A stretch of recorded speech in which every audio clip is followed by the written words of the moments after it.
going on for the last 2.5 days now in the search for Naya Rivera. So this morning we began getting folks here at 6 a.m. We have resources here still from the Ventura County Sheriff's Office. We have their dive team, and they brought in some specialized equipment that is a side scanning sonar system. And so what they do is they go out and they tow these devices in the water that scan the bottom of the lake for any objects that might look like a body. They've been utilizing that. They were utilizing it yesterday evening as well. Last night they had a couple of images that showed up on the sonar that they thought might be promising to investigate. So this morning they sent a ROV, or a small robotic device, down into the water to examine those objects. Unfortunately, they did not locate Naya Rivera. They are still searching.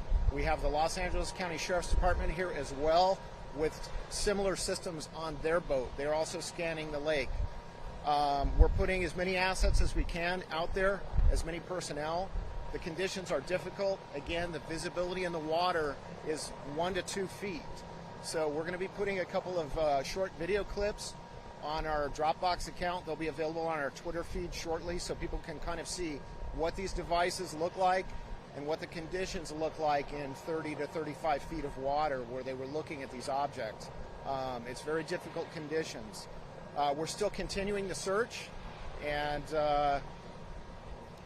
we appreciate everybody's cooperation. We know everyone's concerned out there about this case and locating her and providing some closure for her family. So this is a situation. These are difficult because we don't know if she's going to be found 5 minutes from now or 5 days from now. So we're still going to be continuing this effort. I'll take any questions that you guys have at this point.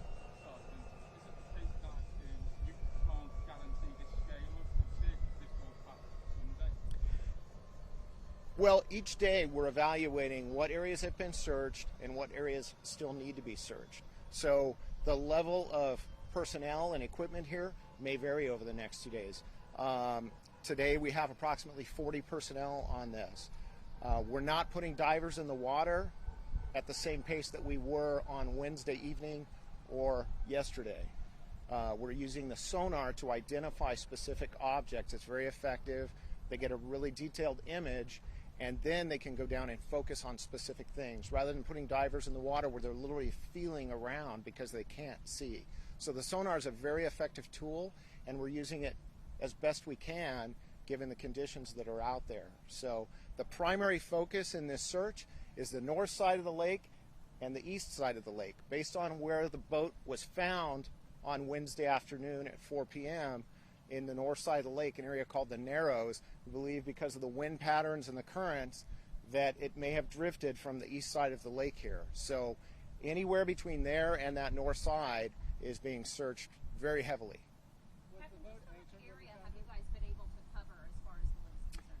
You know, I don't have specifics as far as the surface area of what's been covered and how much down below. I would have to check with the guys on that.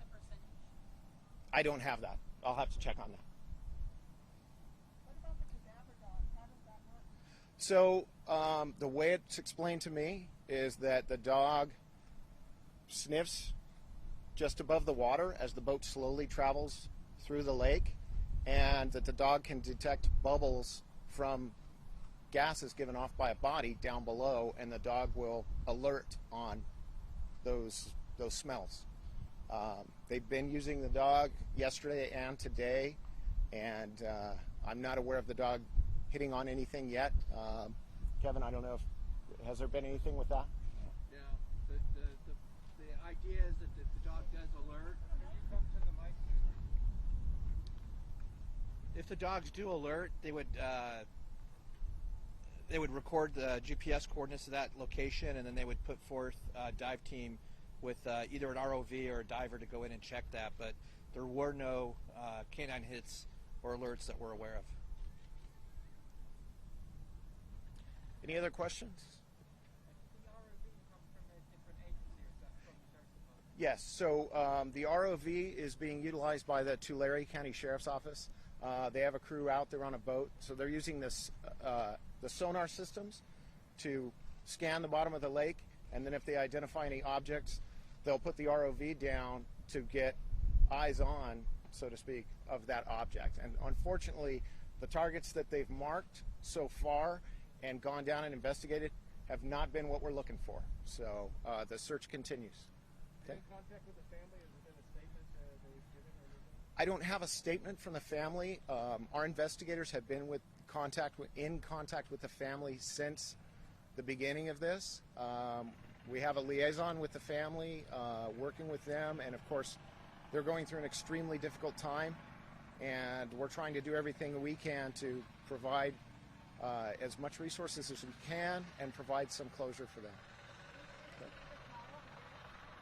I don't know that there's a reason to do that. He was interviewed quite extensively on the night of that afternoon. So our investigators completed that task right from the get-go, and that's part of what focused our resources in specific areas of the lake. It was based on where the boat was found, where it likely came from based on the wind patterns and things like that, and the statement provided by the child. We've also interviewed other folks who were on the lake at the time in boats, and they've provided some clarity as to where her boat may have been at specific times. So that's been very helpful as well. Have you got any new information on the inquiry since yesterday? Any new information on The details? on what? As far as Do we know exactly what was left on the boat? what items were on the boat? I don't have that. Is there a timeline for the lake to be opening back up, or continues for people to come?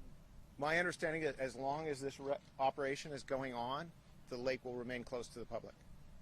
Any idea how long the operation is going to continue? It's hard to say. Like I said, we can't predict. I mean, we may find her in an hour from now or several days from now. So there's just no way to predict that. Okay? I know you've mentioned it, but can you talk again about the conditions underneath the lake and why it's so hard to find? Yeah, so with this being a reservoir, there's trees down below. This is a canyon that essentially they put a dam on and then flooded many years ago. So it's not like a naturally occurring lake like in a bowl that just has sediment and rocks on the bottom. You have a creek that runs into it that connects to Lake Pyramid north of here. And then you have a creek that runs out of it and goes to the Santa Clara River. So there is a flow to this lake.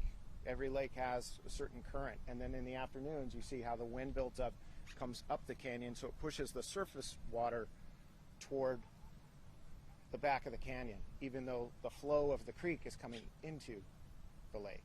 So that creates a little bit of an effect there. But I'm told by some of the divers that even with that current, wherever she went down, they're confident that that's where she'll be found. It's just finding that spot. That's the difficult part. I mean, you can see the lake's more than 2 miles long. At its deepest point, it's about 130 feet deep. There's a lot of area to cover. I heard this, so they said something about draining the lake coming up in the fall. Is that still? So my understanding, and this was already something that was planned, I believe it's next month, they're going to bring the lake level down significantly. I'm told to by 65 feet because they have to do some seismic retrofitting on the dam itself. So that was something that was already planned well in advance, not related to this incident. So, yeah. Opening the dam, and then where would that water go? You know what? You'll have to talk to United Water about that. This is their lake and their water, and I'm sure they have a precise plan on how that's going to happen. Any other questions? Can you spell your name, sir? Sure. My first name is Eric. It's spelled E-R-I-C. Last name is Buschow. It's spelled B-U-S-C-H-O-W. Your title? Captain. Ventura County Sheriff's Office. Okay. Thank you. Appreciate it. Thank you, sir. Thank you, Captain. Thank you, people. You gave me Rhonda's name, right? Yeah, I should have probably given you. So, yeah.